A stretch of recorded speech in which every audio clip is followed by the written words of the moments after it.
Votre émission Le gouvernement s'exprime reçoit de nouveau Laurence Ndong, ministre des Nouvelles Technologies de l'Information et de la Communication et par ailleurs porte-parole du gouvernement de transition. Elle était déjà sur notre plateau hier pour parler du pan lié à la communication. Aujourd'hui, on parle exclusivement du numérique. Madame le ministre, bienvenue sur ce plateau que vous connaissez déjà d'ailleurs.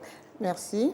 Alors, Madame le ministre, quand on parle de numérique au Gabon, on pense à certains projets, vous conviendrez avec moi, notamment le projet de la fibre optique CAP4, le projet e-Gabon pour le développement d'un écosystème. On parlera de l'écosystème un peu après, mais déjà la première question, c'est celle de savoir à ce niveau de réalisation, quelle est la place qu'occupe le Gabon au sein des pays innovants. On a à côté de nous le Rwanda qui nous dépasse quand même. Le Gabon se situe où ?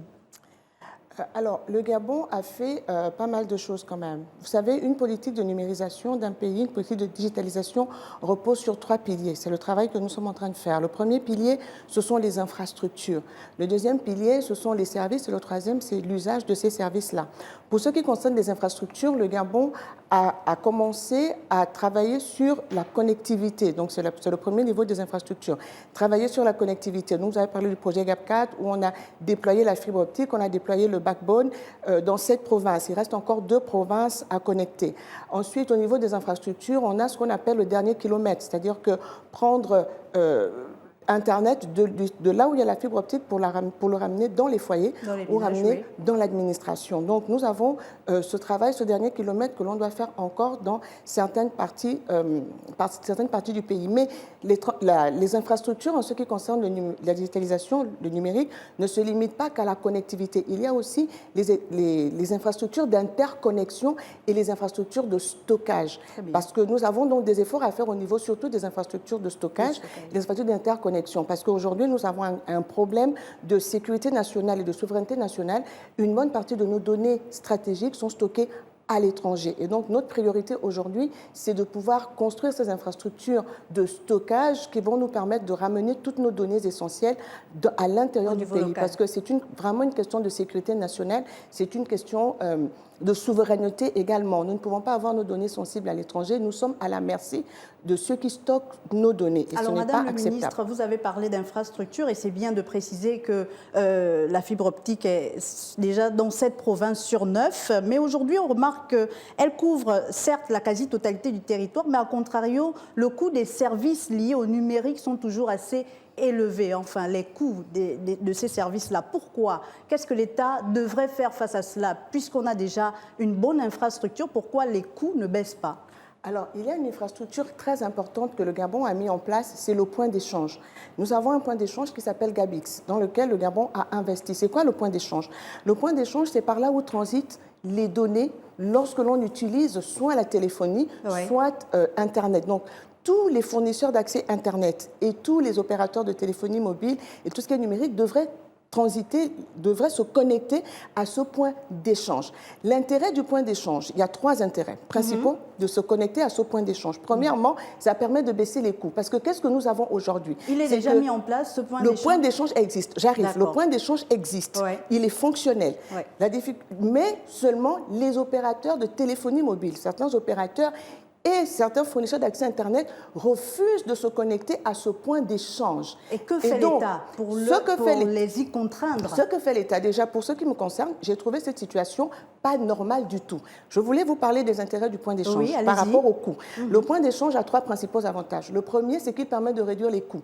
Parce que lorsque vous téléphonez, vous utilisez votre téléphone ou votre service Internet, si vous appelez, que ce soit le même opérateur ou un autre opérateur, le message passe par l'étranger avant d'arriver chez celui qui est en face de vous à Libreville. Donc, si je vous appelle, le signal va d'abord passer par l'étranger avant d'arriver chez vous. Et c'est tout ça qui est facturé. On rectifie le tir avec le Gabix. En utilisant le point d'échange Gabix, l'information, le signal passe directement par le Gabon et arrive à vous. Donc, ça réduit les coûts, premièrement. Deuxièmement, ça permet de sécuriser nos données. Parce que les données, les informations qui passent par l'étranger, elles sont stockées, elles transitent quelque part avant de revenir à vous. Et dans ce point de transit, elles ne sont pas sécurisées, elles sont en dehors du territoire.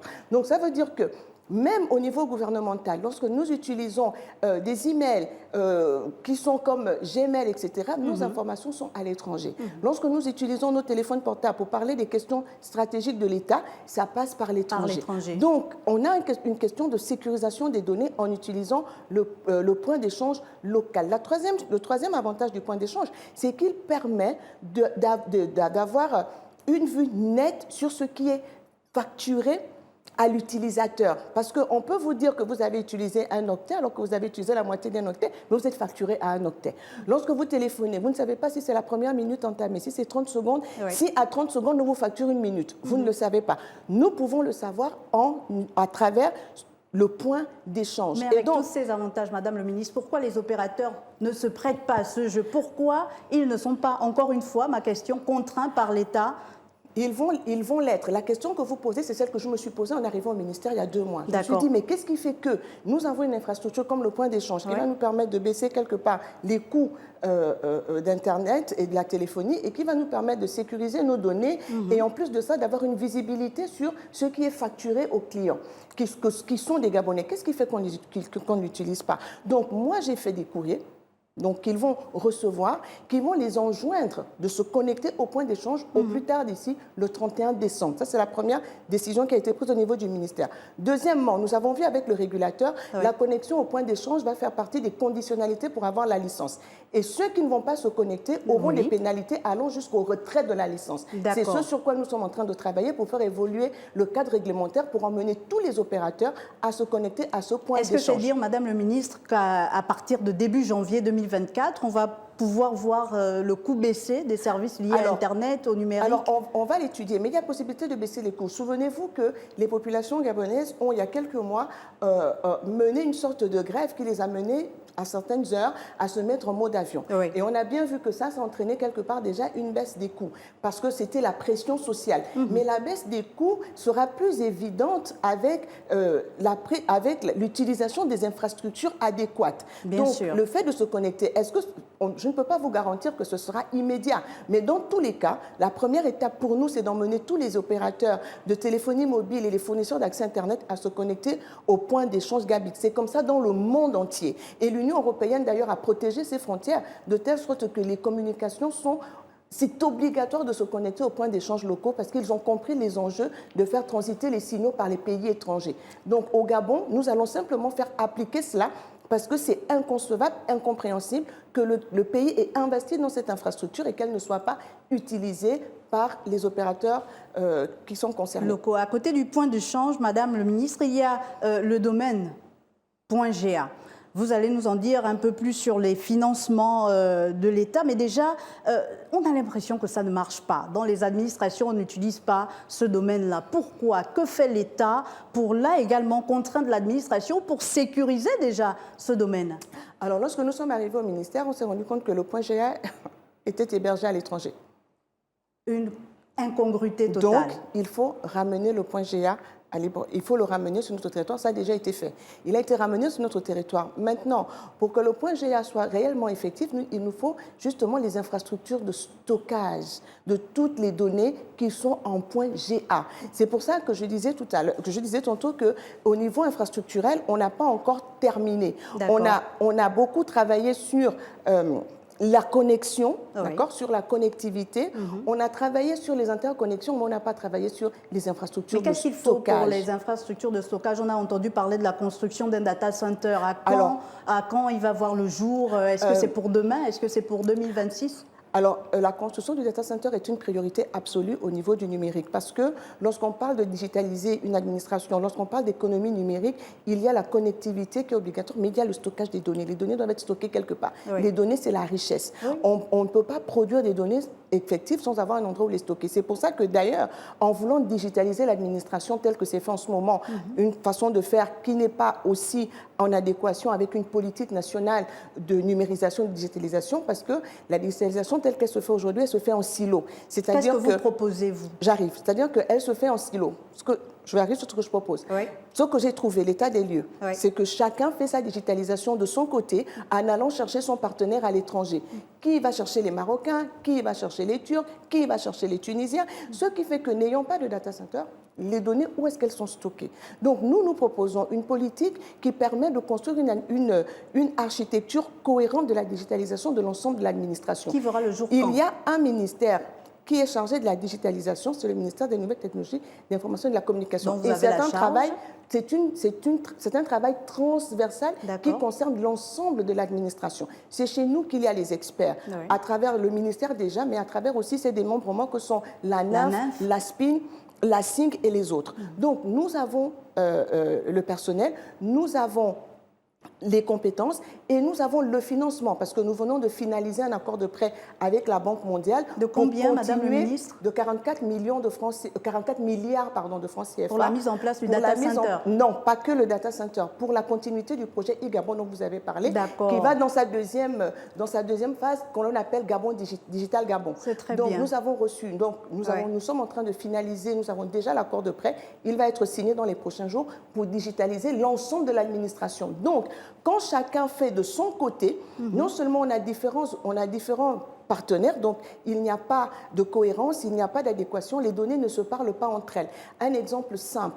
Pour faire la carte d'identité nationale, on va avoir besoin de la date du lieu de naissance, du nom du Gabonais lambda. Le même Gabonais, on va avoir besoin des mêmes informations pour l'hôpital, pour l'intégrer à la fonction publique, pour lui faire son passeport. Pour la biométrisation de certaines données. Pour son passeport, etc. Oui. On a la même donnée qui est reprise dans différentes administrations. Nous proposons de travailler sur ce qu'on appelle le fichier d'identité unique.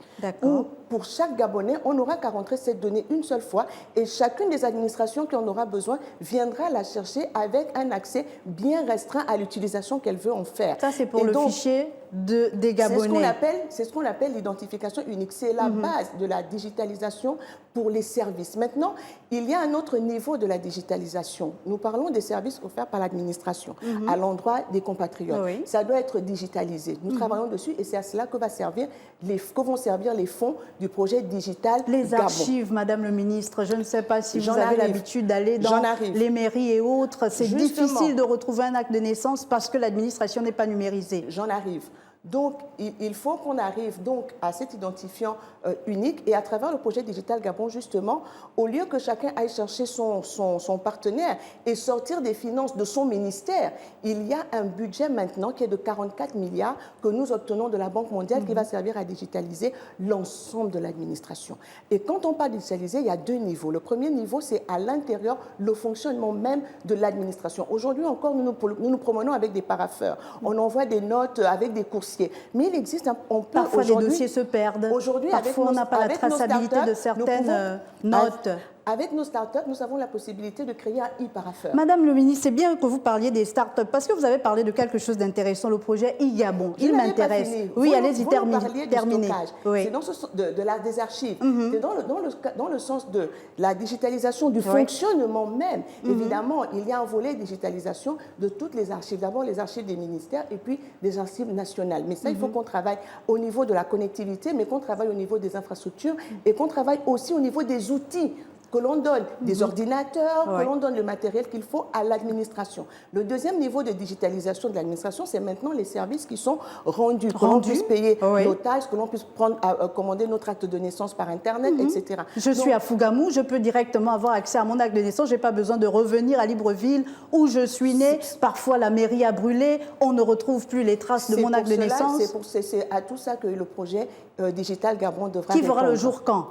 Le projet Digital Gabon est en cours. Je vous dis que nous signons l'accord de prêt maintenant avec la Banque mondiale.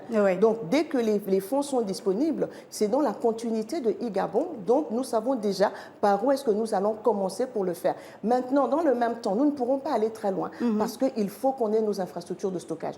Aujourd'hui, nous avons un endroit à Libreville. Qu'est-ce qui sera la priorité, Madame le ministre? Ces infrastructures de stockage d'abord, ensuite la numérisation de l'administration? Non, le travail se fait de manière de se faire de manière holistique, de manière systémique. On ne peut pas dire on fait d'abord ça et on attend. En même temps, parce que construire un data center, ça prend entre 12 et 18 mois pour construire un data center. On est encore dans le temps de la transition. Voilà, on est dans le temps de la transition. Donc, c'est notre priorité absolue. Nous sommes en train de chercher des fonds pour le construire. Juste une précision. Quand je suis arrivée au ministère, il y avait un projet pour emprunter 25 milliards pour faire un data center. Ensuite, on est passé à 39 milliards, ce qui était exorbitant. J'ai instruit les techniciens du ministère en leur disant nous ne pouvons pas partir sur une seule option. En plus, c'est celui qui nous prête, qui nous dit je vous prête tant que vous avez besoin de temps. Je dis je ne veux pas entendre parler de ça. Je veux qu'il y ait 2, 3 options sur la table pour que nous puissions choisir la meilleure. Et nous en sommes aujourd'hui à un data center qui nous coûte moins de 10 milliards de francs CFA avec la redondance. C'est-à-dire on n'en construit jamais un seul, on en construit toujours 2 pour que s'il y en a un qui ne fonctionne pas, l'autre prenne le relais. Donc dans les 44 milliards qu'on va obtenir, on aura 10 milliards. Pour l'instant, tel que le projet est ficelé, il ne permet pas de construire des infrastructures parce que c'est un projet pour mettre à disposition les services. Donc, le deuxième niveau dans la digitalisation. Je vous ai dit, le premier, ce sont les infrastructures. Le deuxième, ce sont les services. Donc, ici, on est pour le financement des services. Mais nous sommes donc en train de voir pour que le Gabon puisse financer ce data center sur fonds propres. Nous en avons les moyens. Il faut juste qu'on aille regarder au bon endroit pour que c'est une question de sécurité nationale. Et donc, c'est une priorité absolue. Et avec les militaires au pouvoir, ils ont bien compris que de la même manière que nous sécurisons notre environnement, notre territoire physique, géographique, avec des forces de défense et de sécurité aux frontières, nous devons sécuriser notre cyberespace. Madame le ministre, si vous permettez, on revient un peu sur le projet Gabon. Vous avez dit le Digital Gabon, ça prend 44 milliards, mais déjà plusieurs milliards avaient été décaissés pour la phase 1 du projet Gabon, qui avait 2 composantes, la composante numérique et la composante santé. Sur le pan du numérique, ça n'a donné que la SING, alors que ce pan-là devrait accoucher de plusieurs incubateurs sur l'ensemble du territoire national. On ne va pas vous demander le bilan, vous n'y étiez pas, mais on aimerait quand même savoir, à l'issue de ce projet, si on parle déjà de la phase 2, c'est qu'il a eu des conclusions pertinentes. Première cuvée, deuxième cuvée, que sont-ils devenus ? Alors, pour la première cuvée, comme vous dites, je n'étais pas là, je ne peux pas répondre, mais je sais une chose, c'est qu'en arrivant dans ce ministère, j'ai découvert la SING, et la SING fait un fabuleux travail. En termes d'incubateur, la SING est vraiment au top de ce qu'on lui a demandé. Ce matin, nous étions à un petit déjeuner à la résidence de France. L'Institut français du Gabon a décidé de digitaliser ses services, son fonctionnement en interne et face aux clients. Et figurez-vous que c'est la SING qui a travaillé à la digitalisation de l'Institut français du Gabon. Avec combien de start-up à l'arrivée? Au départ, on était une foultitude de start-up. À l'arrivée, on a fait comme la loi de l'entonnoir. Non, ce n'est pas comme la loi de l'entonnoir. Vous savez que dans le monde de l'entrepreneuriat, ce ne sont pas toutes les entreprises qui prospèrent. Mais la SING a un très bon taux de réalisation parce que c'est 76% des start-up incubées à la SING qui survivent encore aujourd'hui, 5 ans après. Et donc, qui emploient des personnes déjà qui sont actives sur le terrain? Bien sûr. Alors, le ministère dont j'ai la charge a signé récemment un partenariat avec Tech 241, qui est un syndicat qui regroupe les entreprises du numérique en général, donc des start-up, des petites et moyennes entreprises du numérique.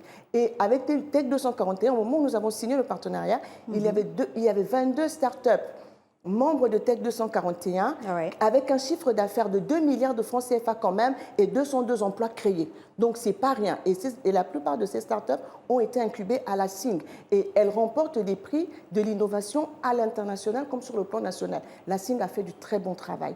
Et c'est pour ça que nous devons continuer d'encourager et de financer ce que fait la SING. Maintenant, pour le projet e-santé, qu'est-ce qui s'est passé? D'après ce que j'ai trouvé au ministère, le problème, c'est le travail en silo. Le ministère de la Santé est venu récupérer e-santé et l'a amené au ministère de la Santé. Or, le ministère de la Santé n'est pas spécialisé dans le numérique. Ce qui fait que 5 ans après, on en est à la définition des termes de référence de e-santé. Et c'est pour ça que nous allons organiser dans le cadre du ministère, dès le mois de janvier, au mois de janvier, ce que nous avons appelé la journée d'information sur la digitalisation de l'administration, la JIDA. Qui sont concernés par cette journée? La JIDA va concerner l'ensemble de l'administration. Nous allons inviter le Premier ministre, chef du gouvernement, l'ensemble du gouvernement, les directeurs de cabinet, les directeurs centraux de l'informatique, donc les DCSI. Nous allons tous les inviter. Mais également les techniciens du domaine. Nous allons inviter les directeurs. Les start-upers et tout ça. Non, les start-up. Alors, je vous explique. Oui, allez-y. Dans un premier temps, ce que j'ai fait au niveau du ministère, j'ai établi ce que j'ai appelé un comité de pilotage en interne, où le cabinet et les directions centrales, les directions générales, on se retrouve pour discuter des dossiers. Il y a ce que j'ai appelé le comité de pilotage élargi, où tous les acteurs du numérique se retrouvent autour d'une table pour parler de la situation de notre secteur et de l'avancement des différents projets. À ce niveau-là, dans le comité de pilotage élargi, c'est le ministère avec toutes nos entités sous tutelle. Et ça ne se faisait pas avant, ça ne s'était jamais fait. Maintenant, on se met tous autour de la table, SPIN, ANAF, ARCEP, ministère, et on regarde les projets qui sont en cours et comment on avance. Et maintenant, nous allons élargir à l'ensemble de l'administration. Pourquoi? Il faut qu'on comprenne quelle est la politique de digitalisation. Pourquoi c'est le ministère? De chaque administration? Non, c'est une politique nationale qui est définie par le ministère dont j'ai la charge. Ah oui. Donc, et comme c'est une politique transversale qui concerne l'ensemble de l'administration, il faut bien qu'on leur explique en quoi cette politique les concerne et comment nous allons travailler tous ensemble pour digitaliser leurs services et leur fonctionnement en interne, en leur expliquant bien la cohérence que nous voulons construire dans la stratégie de numérisation et de digitalisation de notre administration pour rompre avec cette pratique de digitalisation en silo où chacun fait de son côté d'une part. Il faut mutualiser les compétences et mutualiser les moyens, d'autant plus que le projet Digital Gabon, qui va recevoir 44 milliards de la part de la Banque mondiale, est là pour financer la digitalisation de toute l'administration. Donc il faut qu'on leur explique les mécanismes et qu'ils comprennent aujourd'hui que pour leur digitalisation, on n'a pas besoin d'aller chercher des partenaires à l'étranger. Nous avons des partenaires sur place. Aujourd'hui, nous avons toutes les compétences pour construire notre data center. Nous allons acheter les équipements, mais nous le construirons nous-mêmes. Nous avons des startups ici capables de concevoir des applications, capables de concevoir des services. Et d'ailleurs, le CTRI a pris la décision que pour tous les marchés de 150 millions, la priorité est donnée aux entreprises nationales. De moins de 150 millions. Nous allons appliquer cela également dans le numérique, dans le cadre du projet Digital Gabon. Tous les projets jusqu'à 150 millions se seront laissés en priorité aux startups de chez nous. Dans la stratégie numérique que vous envisagez, Madame le ministre, il y a également le code du numérique. Que va-t-il contenir ce code? Qui va-t-il réguler? Alors qu'on sait que l'écosystème, et vous l'avez soutenu, est encore embryonnaire au niveau du Gabon. C'est justement parce que l'écosystème est embryonnaire qu'il lui faut un acte de naissance, et cet acte de naissance, c'est le code du numérique. C'est pour ça que je dis parfois on a mis un peu la charrue avant les bœufs, mais ce n'est pas bien grave. Le code du numérique va permettre de réguler le secteur. Il y a beaucoup de choses qui sont faites, on ne sait pas trop qui fait quoi, comment et pourquoi. Dans le code du numérique, nous allons pouvoir légiférer sur tout ça pour pouvoir faire asseoir ce qui est fait sur des bases réglementaires saines. Et donc, c'est un code qui va concerner l'ensemble de l'écosystème, comme on parle du code minier, comme on parle du code de la communication, et il va être élaboré avec tous les acteurs de l'écosystème. Il faut comprendre qu'aujourd'hui, nous parlons de sortir du pétrole. Vous savez, l'Union européenne a adopté une décision qui fait que en 2035, en Europe, les voitures fonctionnant avec des énergies fossiles ne devront plus être acceptées en Europe. Donc, ça va nous poser des problèmes pour nous qui produisons le pétrole. Parce qu'ils veulent aller vers des véhicules verts, des véhicules propres. Donc, il nous faut absolument penser à l'après-pétrole. Et aujourd'hui, le numérique est l'économie d'aujourd'hui et l'économie de demain. Mais vous êtes d'accord avec moi, Madame le ministre, qu'on parle de transition numérique et que pour beaucoup, ils sont un peu réfractaires et pessimistes par rapport aux nouvelles donnes, à la nouvelle donne. Comment vous allez faire pour convaincre l'administration qui, on le sait, s'est déjà bien assise dans ses vieilles habitudes pour migrer vers cette transition numérique? Il faut qu'on comprenne que c'est une question de vie ou de mort. Le monde évolue et nous devons évoluer avec le monde. Nous ne devons pas rester en arrière. Et c'est pour ça que l'une des actions du ministère a été déjà de rétablir les relations aussi avec les organisations internationales, notamment l'IUT, l'Union internationale des télécoms, qui est un des membres des Nations Unies et qui régule donc la politique des télécoms dans le monde. Et nous avons eu une belle victoire parce que nous revenons de Dubaï où nous avons assisté d'ailleurs parlé de cette rencontre de l'Alliance. Congrès mondial des radios-télévisions. Et justement, de par ma présence à cette cérémonie, j'ai été cooptée pour faire partie du conseil d'administration du board. Alors, quel est l'intérêt pour le Gabon de participer à ce niveau, j'ai envie de dire, de décision de cette organisation? Alors, l'intérêt pour le Gabon, c'est que c'est là où se prennent les décisions pour l'accompagnement de l'ensemble des politiques dans le monde. Il va y avoir des centres, par exemple, des centres d'innovation qui vont être implantés. Il y en a 17 centres et le Gabon a déjà été choisi pour abriter. Qu'est-ce qui a joué en faveur du Gabon, Madame le ministre, avec notre écosystème embryonnaire? Le leadership de son ministre.